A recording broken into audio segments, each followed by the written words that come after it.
At 19 years old, Milton Hershey left the small town where he was born and decided he was going to own a candy store. He opened a candy store in Philadelphia. That candy store failed. So he moved to Denver, Colorado. That candy store failed.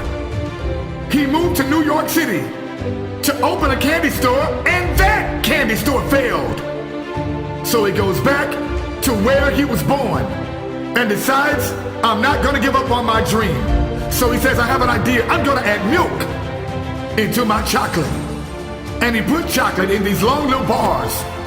He put wrappings on top of them. People didn't even have a name for it, but because they knew who the person was who made it, they started calling it a Hershey bar.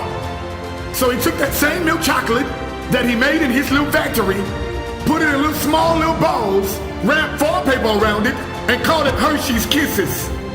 He turned around and said, what if I add peanuts to that? Let me take that same milk chocolate that I use for the Hershey bars, that I use for the Hershey Kisses. Let me take that same milk chocolate, add some peanuts into it, and he came out with Mr. Good Bar. What if I add almonds to it? He added almonds to it and came out to what we call Almond Joy. He said, well, what if I add some crispy rice into it? He added the crispy rice into it and gave us Crackle. I'm saying there's something in you that the world does not see yet. The world is gonna call it stupid.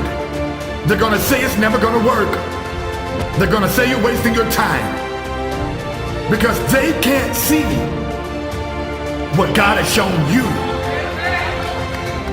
They don't have the privilege to see what he showed you. It's your responsibility to take what God put in you and show the whole world what you're made out of.